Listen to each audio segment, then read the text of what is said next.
Yeah, thank you all for being here. Yeah, I didn't know what to expect, so it's good. Sustainability is something I care about a lot, so I'm really excited to have the opportunity to be invited here to talk about it.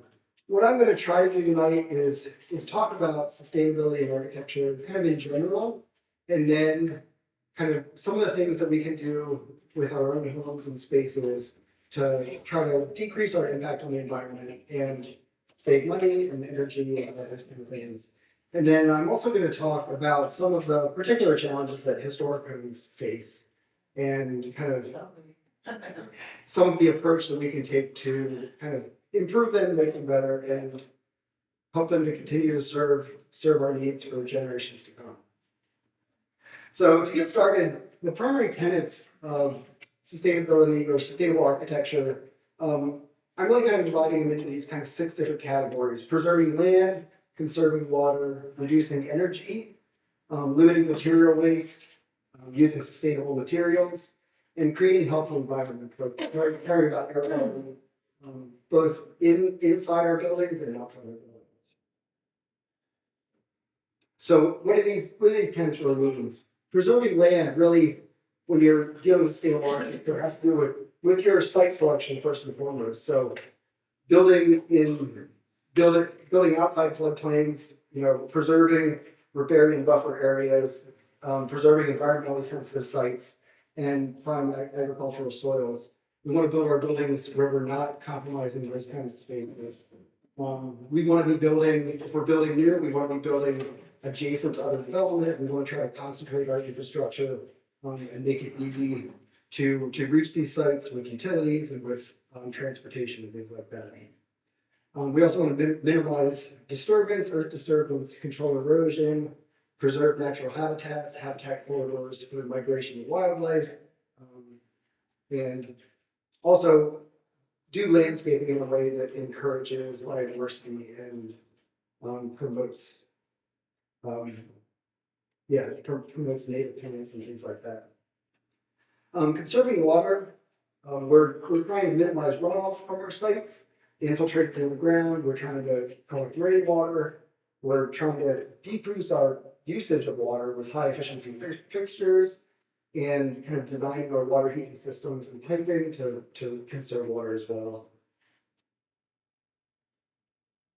Limiting material consumption. This is where improving our existing buildings really starts to shine, because we have a lot of resources tied up in our old buildings, and if we can make them serve our needs for another generation, that really speaks to this tenet.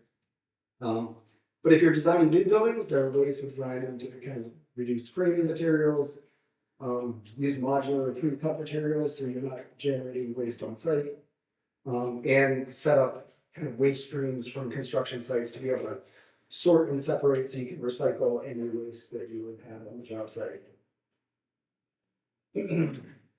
Choosing green materials. This is a topic that has a lot of marketing around it, so you kind of have to do your own research and kind of wade through a lot of marketing. But we're really looking at things that are renewable resources that are going to be durable, not have to be replaced frequently, and that are recyclable or reusable when they do need to be replaced. We also look at kind of the life cycle energy or the embodied energy that goes into products. And that includes like all the energy that it takes to generate that product, to make that product, whether you're mining it, whether you're transporting it, whatever, and also how far those products have to be transported to get to the job site, to get to the end user. And then with healthy environments, I think it's important to design for flexibility. Our buildings are need to be able to be adapted to serve multiple functions, so that they're not just serving a specific use and then they have to get torn down and replaced by something else. We look at low VOC materials so that we're kind of not off-gassing into our indoor environments. We're filtering our indoor air. That can be especially important for people with allergies or asthma challenges. Radon mitigation, health risk, and ventilating our buildings correctly. So that's controlling the air coming in and out of our buildings so that we improve our indoor air quality. And then also landscaping outside our so to create desirable habitats, both for us and for all the little critters. Reducing energy. This is actually the one that we're probably going to spend the most time talking about in one way or another tonight, because this is what I care all about. But sustainability really can kind of take a bunch of different tracks. But reducing energy is first reducing your use of that at the building. But then also looking at how you can supplement whatever energy you have to use with renewable sources, whether it's passive or active solar, whether it's choosing a renewable electricity supplier if you can't do it on your own site, having good day lighting, so you need to rely less on electric lighting, and super insulating air signaling buildings so that we're reducing the amount of energy we need to clean. So there are a lot of green building standards out there. I highlighted a few here. LEED, Passive House is one that's starting to get more traction in the US. That really is sort of a deep dive into super insulated, energy efficient homes. They are mostly new homes, although there have been some renovation projects that have reached Passive House levels, but they're essentially insulating houses so well that they're mostly heated by your body heat and the lights inside, and you almost need no outside heating source.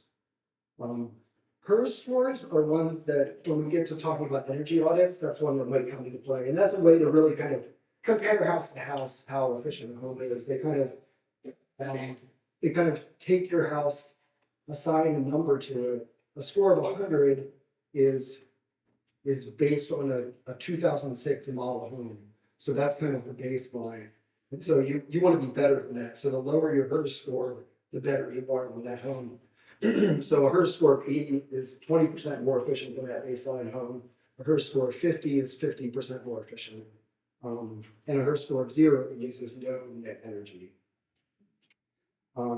The government also has some programs, EPA's Energy Star, or they have a program for net zero ready homes, which help kind of consumers identify products that are advantageous or could save money in the long run. So what are some of the more specific things that we can do with our own houses or with our existing spaces to kind of help advance some of these tenants? So when it comes to preserving land, we can plant native plants. There's been a big push around here for kind of definitely eliminating invasive plants, but when you're planting, you're trying to plant with native species to promote the insects and wildlife that should be here. Collecting rainwater for irrigation to reduce our reliance on our water resources, minimizing the lawn area, which can be a big user of those water resources, and also doesn't provide very good habitat for many things. Composting any waste from our yard, creating habitat by leaving burning branches or piling brush in corners of our yard so that they can decompose naturally and create habitat for animals. And then planting thoughtfully to give us screening from the harsh weather at the north and west, and shade in the summer on the south and west. Conserving water. One of the big things we can do here is fix leaks. Leaks can account for a lot of wasted water. A dripping method can waste up to 3,000 gallons a year. Insulating hot water pipes so you're not running the faucet waiting for the hot water to get there. Using low flow fixtures, switching to low flow toilets.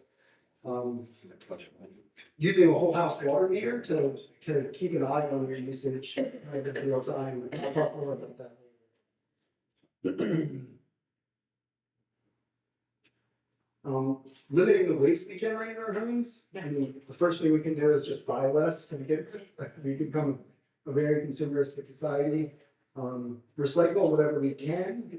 If we do have to get rid of things, there are lots of websites out there where you can find, and the county has directories too for where to recycle electronic appliances, or if you're looking for specific recycling, like if you want to recycle drywall or other specific materials, there are some web directories that can kind of point you sources for recycling some of that stuff.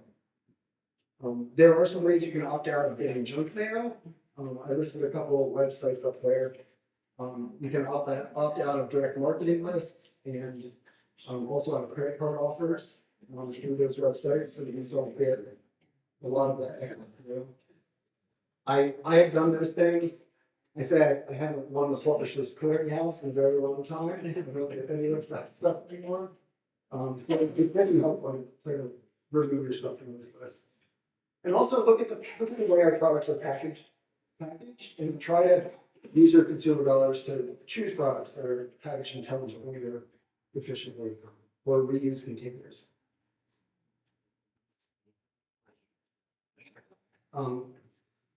Using green materials or healthy environments. If upgrades are necessary, we kind of talked about use renewable or recycled products, use antique furniture, or used furniture, choose low VOC paints, clean your ducts. If you try to avoid using anything with particle board or MDF, because they can all gas things into your environment. If you do have anything like that, make sure that it's completely sealed up so that it off gas. And use outdoor lighting responsibly. Try to make sure that you have good cutoff lights so that you're not creating excess light pollution with your outdoor lighting.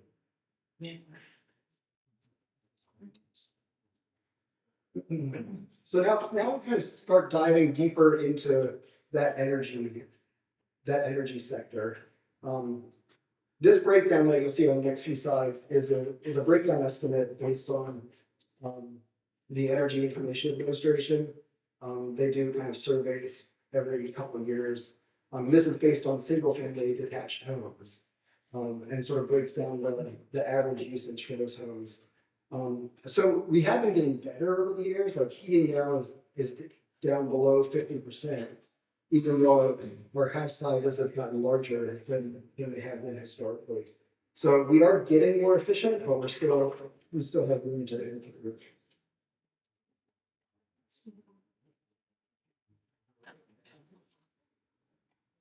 So how can we reduce our heating? We're going to talk about setting the thermostats. Turning down in the winter and up in the summer, using programmable thermostats to do that automatically. Changing our air filters so that they work efficiently. Add insulation carefully, especially with an old home. You have to really understand your building before you start insulating, and we'll talk more about that later. Repair and maintain your single pane windows, replace them only if necessary, or use insulating blinds or curtains. These are all things that can help reduce that. So one of the other big chunks is large appliances and cooking. Most of these things fall within the kind of 21% wedge of that pie there. But when appliances need to be replaced, I wouldn't just run out and replace everything. But if something needs replaced, try to choose Energy Star appliances. Try to use those energy saving settings whenever possible. There are often rebates if you're buying appliances with certain efficiencies. And if you're cooking on the stove, try to match it to your pot size, because that can waste a lot of energy as well. Water heating is one where you can save significant money if you replace often your water heater. Set your temperature at 120. Insulate the tank, insulate the pipes. If you have a timed electric billing, sometimes it can be worth it to have that on a timer. But consider upgrading to a tankless, or my personal preference are the heat pump hot water heaters, especially in old homes. They work by essentially having a heat pump on top of a regular tank water heater, and they're very efficient. And they also have the added benefit of acting as a dehumidifier in your basement. So if you have a basement where you run a dehumidifier already, and you have an electric water heater down there, you can kind of achieve both of those at the same time. We've had our heat pump hot water heater probably about 10 years, but when we put it in, our electric bill immediately went down $30 a month. It was amazing how much more efficient it was just by that one thing. Lighting, turn them off if you're not using them. That's what I'm always telling my kids. Look for opportunities to install LEDs. You know, and really, you want to first attack the lights that you use the most, the ones that you have on several hours a day. You don't have to go out and change out all your bulbs right away, but if there are some that you use a lot, and that could be changed out and save some money. Use lighting controls with dimmers. Look for Energy Star posters. Small electronics and kind of phantom power is kind of the next thing we'll talk about. This is stuff that is just kind of always on in your house, and can end up using a lot of electricity over time. It often can be up to 10% of your electricity use. And there's really no standards for what those devices are allowed to use or should use. There's the Dourte Berkeley lab has done a lot of research and testing of different devices, but this gives you some things to look out for. Anything that has a remote control is going to be using standby power because it has to be on and looking for that remote signal. Anything that has a digital display or soft key touchpads or rechargeable batteries are all things that are going to draw some standby power. You can see some of the average things there on the side. I know I got a little like single plug electric tester and went around testing a bunch of our appliances, and I was shocked. There were things like my cable box that would use the same electricity whether it was turned on or off. It made no difference whether it was turned on or off. It was just on all the time. So that can be a big way to kind of reduce your impact and save some money on your electric bill. So now we're kind of going to get into a little more detail about historic homes specifically and how to kind of approach making these buildings better and make them serve another generation. And why is that important? I mean, we talked about that a little bit earlier, that they already have a lot of energy in them. It's taken a lot to get those materials there. There's a lot of embodied energy there, and we want to make sure that those materials last and kind of continue to serve their intended purpose. Also, a lot of our old buildings were built before we had big HVAC systems and lots of electric lights and all the transport things that we have now. So they're often closer to existing infrastructure. They're often in more walkable communities, closer to other public resources. They often have historic or aesthetic value. And there's often quality of the construction or craftsmanship that is very difficult to recreate today, or very expensive to recreate today. So how do we start thinking about what we could change in our houses to make them better? And the Department of the Interior, like the same way they have the standards for historic preservation, they have standards for sustainability for historic preservation. And one of the main things they start with is don't just start changing stuff on your old building because somebody's trying to sell you new windows, or somebody's trying to put solar panels on the roof. They really advocate first collecting data about how your building is actually performing, and using that data to determine what things to approach with your improvements and how to intelligently make your building more efficient and more sustainable. And so this is something that I'm a big fan of. I feel like this is where kind of my building science nerd comes out, and I start to really get excited about data collection and understanding the building.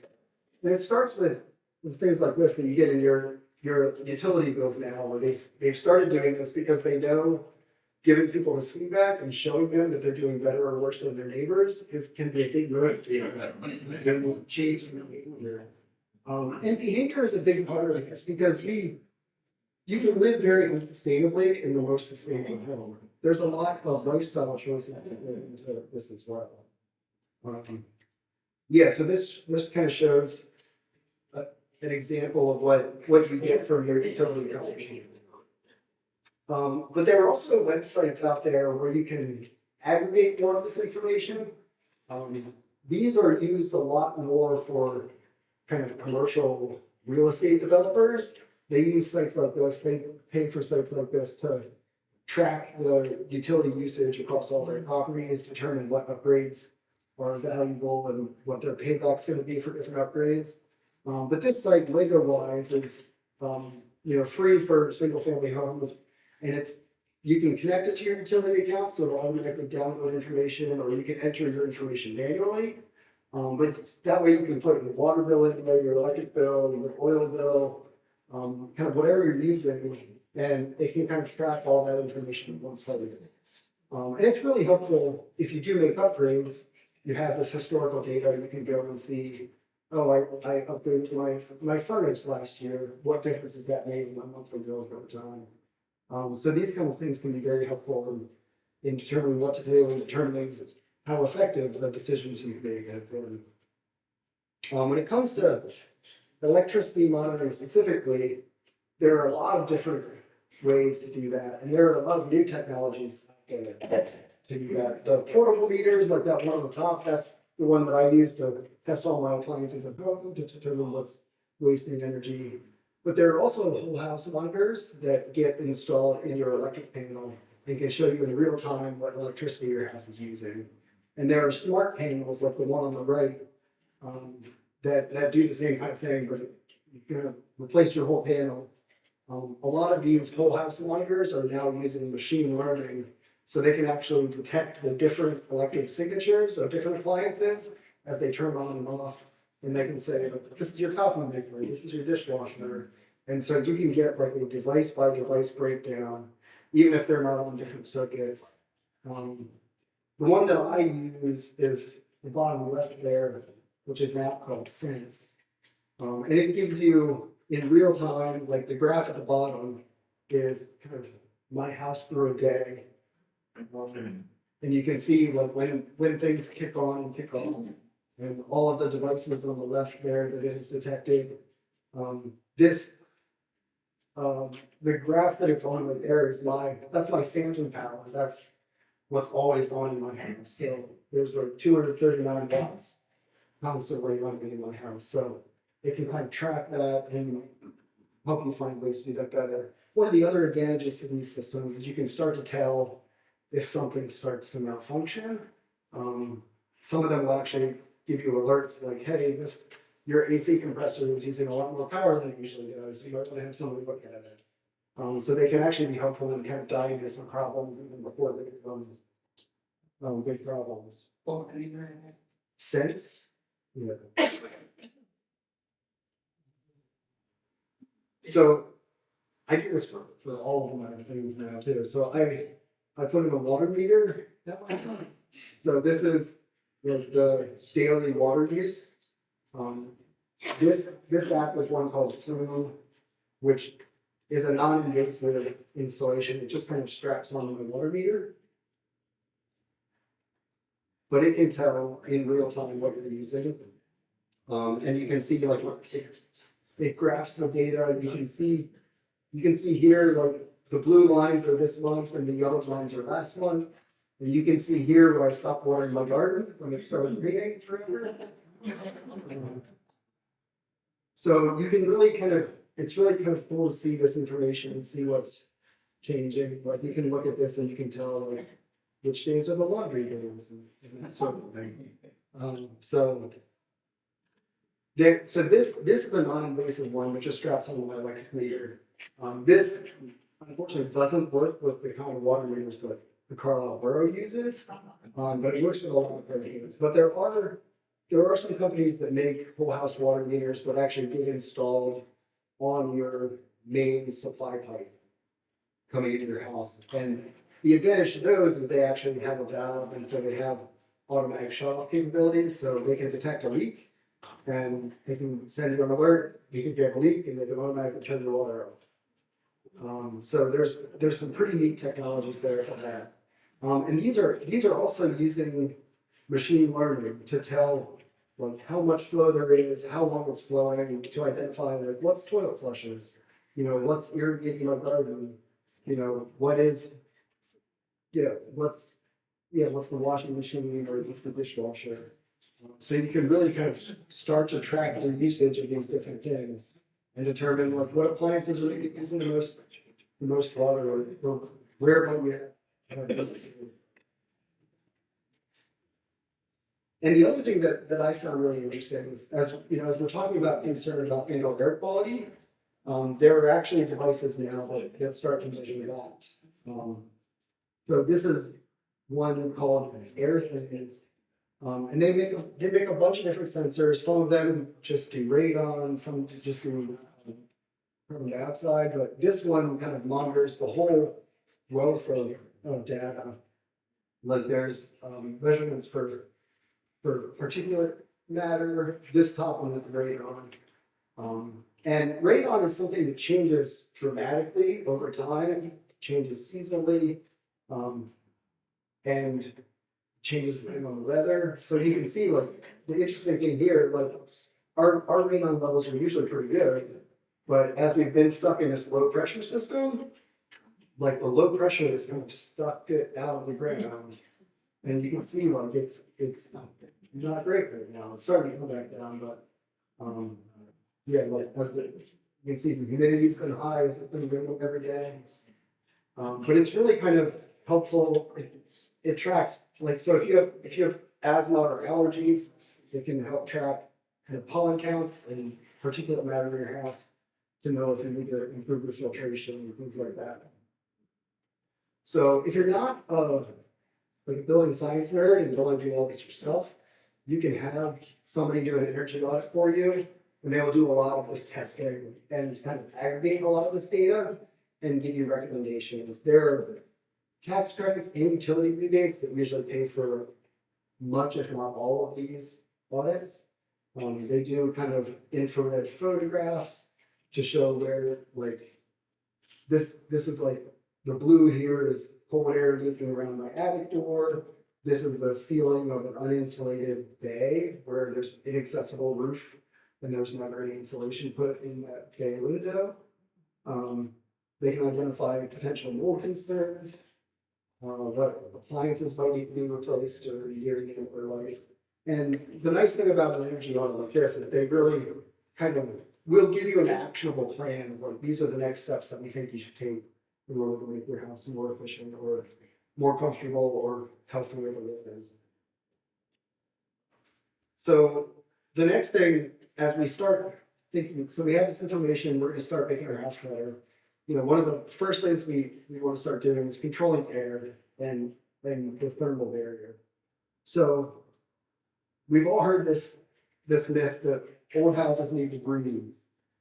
I still get this in my daily job when I'm recommending upgrades to people, both from homeowners and from contractors. You get a lot of pushback from this. And so why is that sticking so much? Why is that persistent? Because in some ways it's true, because what does it mean if the house is breathing? It means it's leaking a lot of heat and air. And that all of that leaking heat and air covers a lot of sins in your building. If your wall's getting wet, it will dry out because of all of that air pushing through it. Like if you have a little bit of a leak at a window flashing, or if you're getting moisture building up in your attic, if it's leaking a lot, it will kind of hide those things. So that's one of the reasons we want to be really careful how we approach our insulating air sealing. This bottom line is kind of one of the building science mantras that we really want to build tight and ventilate right. We want to seal up our buildings. We want to control the ventilation, because we do need ventilation in our buildings. We need fresh air, but we want to control where that air is coming from. We don't want it to be leaking from our garage or from the hole under the bathtub in the sheathing. We want to make sure that air is controlled and filtered, and that we know exactly how much is going in and out, that we're removing the bad air, we're bringing in the good air. So as we approach tightening up our buildings, the first thing to really do is air seal. Controlling airflow is actually the first thing we should address before we think about improving insulation levels. So when we start thinking about air sealing, there are a couple things we want to make sure that we keep in mind. And the first is we shouldn't do, there's some do nots.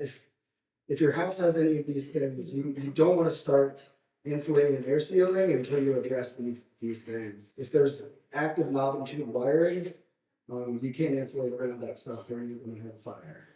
If there's vermiculite insulation, that can have asbestos in it, it can be contaminated, and so that needs to be mitigated before we go any further. We want to make sure that we are ventilating right, that we're installing bathroom fans, that we're not just ventilating the attic, we're ventilating the outside. That we're ventilating kitchen hoods to the outside, that we're not dumping warm, moist air into attics or into other interstitial spaces that's going to cause mold or other problems when we start sealing things up. Any leaks need to be addressed, whether it's roof or window fluxions or other leaks. And any unvented fuel burning appliances, like kerosene heaters or gas fireplaces, need to be replaced or vented to the outside before we start sealing things up. If you don't want to trap those combustion fumes in your house. So as we start to address, as you know, if we don't have any of those major things going on, our next kind of sequence of steps is we want to address our indoor air quality ventilation. So houses need it. Most houses, this is done with just exhaust fans. Exhaust fans in bathrooms, exhaust fans in there's spaces where we're generating a lot of humidity or a lot of contaminants. We want to exhaust that air out of the house so that it gets replaced with fresh air. We want to make sure that our attics are adequately ventilated. Code has requirements for ventilation areas depending on square footage of your spaces. Because again, that can, if it's not ventilated, warm moisture from the house can get up in the attic and start to condense on cool surfaces and cause mold and other issues. And the next one is addressing any combustion appliances that we have. Again, because of the danger of backdrafting or combustion fumes, we want to make sure that any fuel burning appliances are vented properly. And I'll talk a little bit more about that here. You want to look for fuel burning appliances with natural draft vents. So those are water heaters that have these kind of hoods over them, if it's a gas or oil water heater, with these kind of hoods, or furnaces or boilers with these kind of hoods. These natural draft hoods rely on venting by also taking air from inside that space and sweeping up the chimney. And so all of that air has to be replaced. Every cubic foot of air that leaves out that chimney has to come from somewhere. If we seal up the house, and it has one of these chimneys, it either isn't going to vent properly, or going to combustion fumes in the house, or you're going to have backdraft issues. So there are sealed combustion units that you can get, those power vented units, so that you don't have this kind of open vent that can potentially back into the house. But this also could be an opportunity to switch to electric units, to replace that hot water heater with a heat pump hot water heater, and then borrow your electricity from a renewable energy supplier, so that you can start to get away from fossil fuels and minimize your environmental impact. Open fireplaces are another tricky one, and that's something we see a lot of in old houses. If you don't ever use them, if they're not functional, they can be properly sealed up. But there's a lot of reasons we like having fireplaces, not just for heat, but for atmosphere. So there are ways to make sure that dampers are well sealing or installing doors. But the other thing, again, with those chimneys, if you're burning a fire, every cubic foot of air that goes out has to be replaced. So you ideally need to install some outside air intake into that firebox so that it's pulling air from outside into the fire and out the chimney, instead of drawing your air that you worked so hard to condition out of the house and out the chimney. We talked a little bit about the sealed combustion units, but also just make sure that you have working carbon monoxide detectors so that you're alerted if there are issues. Electrification. So there's there's a big push now to really try to get away from using fossil fuels. There are a lot of incentives out there for energy efficient improvements. There were a lot of tax incentives in the Inflation Reduction Act, for heat pumps, for water heaters, for windows, skylights, doors improvements, for energy audits, like we talked about. I have to say, talk to a tax advisor, because I'm not a tax advisor. And there are different caps for different items, so it's all very complicated, as you would expect. But heat pumps have gotten a lot better. I'm pushing them more and more. If people have forced air systems, to get rid of gas or oil furnaces and switch to heat pumps. The efficiencies have gotten a lot better. There are options for multi-stage or variable speed units, which work much better in summertime or transitional seasons. They do a much better job of dehumidification, which is what we need a lot of in our summers, which helps the indoor air comfort. But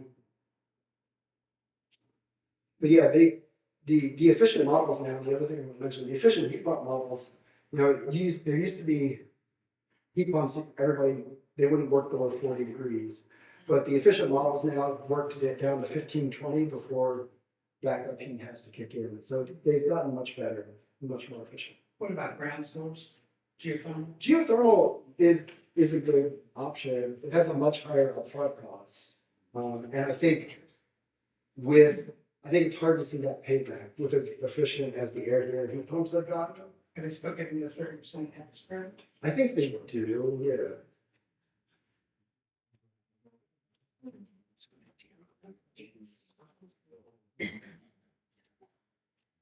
Yeah, so as we're kind of going through this, so when you start sealing up, how to prioritize your air sealing. In an old house, you often don't want to disturb anything, so it's best to start with kind of the unfinished spaces first. Seal up your attic, seal up your basement or crawl space. And that serves a couple functions. One, they're easier to get to often, they're easy to access. But also, that's really where most of our loss happens, out that ceiling plane, out through that attic thing. And the house, especially in older balloon framed houses, they start to create this like chimney stack effect where if you have air leaking out of the ceiling, it starts to draw all that air, and it sort of is this self-feeding stuff. So sealing up the attic, sealing around all top wall plates, recessed lights or junction boxes that are in that ceiling plane, any ducts that are outside of the conditioned space, you really need to pay attention to sealing up, because when you spend a lot of money to heat that air, you don't want it leaking out into the attic. Duct leaks are a big problem in a lot of homes. So you really kind of want to deal with those top and bottom planes first, and then you start to address windows and doors and walls, and house and garage walls. And so when it comes time to insulate, how do you approach insulating spaces? One of the perfect wall that I list up there is from Building Science Corporation. There's a building scientist named Joe Sleever, and he kind of coined this term. And he really talks about, once the structure is in place, you have a wall or a roof or a ceiling, like it has to have structure. But after that, there are four main things that every part of your envelope needs to control: rain, air, vapor, and thermal. And this is really the order of priority. You have to take care of rain, you have to take care of water first. Nobody ever calls you in the middle of the night and says their house is leaking air. So after you deal with bulk water, then you can address air leaks, air infiltration, and then vapor diffusion. So that's like humidity interchange that passes through materials. And once all of those are addressed, the thermal is kind of the next part. So improving insulation, there are a lot of bloated insulation products. If you don't if you can't remove plaster or don't have access to plaster. What I would say in homes though is to kind of take care of those critical path items first. And then as you have opportunities to improve these things, and you have to do repairs in some area or do work, or you have to open up something, that's when we can approach that installation. Good. I was just going to ask you, you have not yet insulated the roof of your bay window. So when will you blow it in? What's the cost point where you blow it in? Yeah, I mean, I would say there's, my own house has a lot of other challenges that we're investing. But and that's a pretty small area. Okay, so that's. Yeah, but that's really like, we haven't really done any projects in that room that would have occasion to, you know, open up the plaster or start dealing with that stuff. But yeah, so that's a good question. And I would say in this thing, we're not, most of us aren't seeking perfection. There's a whole book about building science that came out, it's called The Pretty Good House. And it's like, we don't have to take all of this stuff to an extreme. But, you know, with a little bit of knowledge, with understanding how our buildings work as machines, that they're not these, you can't just address insulation without thinking about all of these other pieces. You really kind of want to understand how all of these things are working together. Yeah, so, you know, if you are renovating and, or if, you know, if there isn't precious plaster or something and you can remove the interior, you can install bats or blow insulation in the cavities, to improve the wall insulation. You know, blowing insulation in attics is usually, pretty achievable after you seal up those top things. Well, everything I read, a lot of our buildings are buckled brick construction, that you are not to insulate those walls because you cost. Yeah, so that's in my considerations for master masonry walls. That is like, yeah, I'm talking about frame walls. When you get into masonry, yeah, solid masonry walls, that's where you really want to take care of your air sealing. And a lot of it depends on your particular building. If you have deep overhangs and that exterior brick isn't going to see a lot of water, you can insulate inside. But if that brick is going to be getting wet, and you insulate inside, that's where, when your house is breathing, that brick's going to warm and it dries out and it doesn't freeze. But if you insulate inside and that brick gets water on it, that's going to, you know, all brick is porous, so that's going to soak in. And then if that outside is getting that freezing temperature, it's going to cause smelting and break off the piece of the bricks. Yeah, so that's a very good point. Masonry walls are challenging to insulate. You have to be very careful in approaching stone or brick buildings for that reason. But they also have a lot of thermal mass, and so if they're well air sealed, they can be quite comfortable, and might not be the energy homes that we would think they could be. And then the next, so after you kind of have dealt with all of this stuff, the last main thing comes out of the windows. And I put this last, I think this is where there's a lot of marketing around replacement windows and the value of replacing windows. But I think there's a lot of other stuff that's going to get you more bang for your buck before you tackle really good at this. Windows are generally a pretty small percentage of your envelope. So you're not affecting very much of your area. If your walls aren't insulated, there's not much point in changing your windows until that other stuff is addressed. There are ways to kind of preserve or restore if you have really historic windows. To kind of seal them up, repair sashes, reblaze them. You can put low-E films on them. Those don't make huge differences in the window performance, though. It's still going to be a single pane window. You can add stored windows, but it maybe makes a difference of an R value of 1 like a single glazed window is about an R1. If you add a really good interior storm, you can maybe get close to R2. But really, really high performance windows are maybe R5. So you're not talking about like a big span between these different window types. So like, I don't think you're gonna see the gains that some companies promise with window replacements. There are a lot of comfort benefits, there are sometimes functional benefits to replacing windows if, you know, if they're inoperable or can't get shut.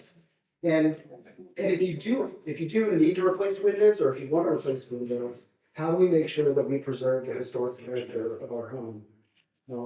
Really paying attention to the frame, sash, and light opening dimensions, and making sure that we replace them in a way that preserves interior and exterior trim details.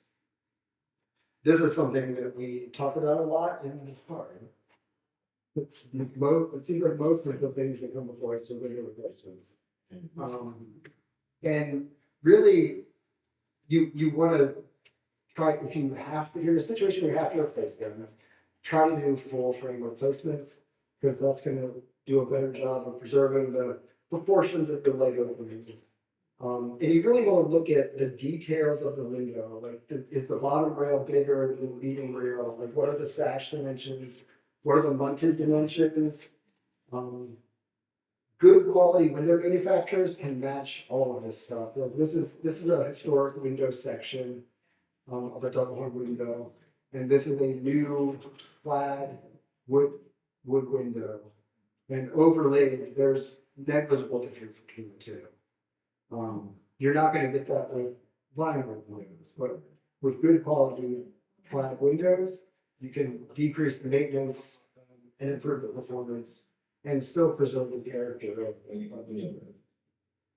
Not every old home is historic, so I don't think we need to feel bound by like preservation standards for everything. But I think there are ways that we can intelligently analyze what we have and make things better.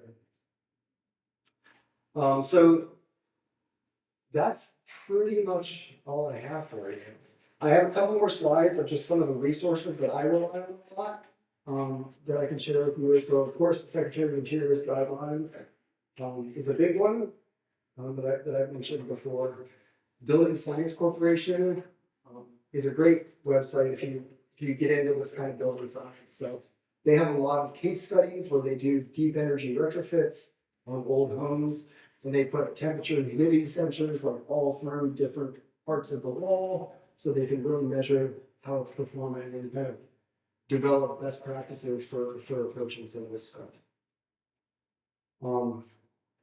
This Allison Bales also has an energy blog, which I enjoy a lot. He does a lot of kind of deep dives into a lot of the kind of, he's really related to kind of HVAC or kind of equipment stuff, but he has good writing and it's interesting content. And then some of the government sites where you can kind of research rebates for some of these upgrades. The Department of Energy has a website that kind of lists a lot of its tax credits and rebates. And Energy Star has a bunch of kind of project guides, which kind of give you kind of level of difficulty and cost estimates for things that you might want to undertake yourselves. So yeah, I appreciate your attention.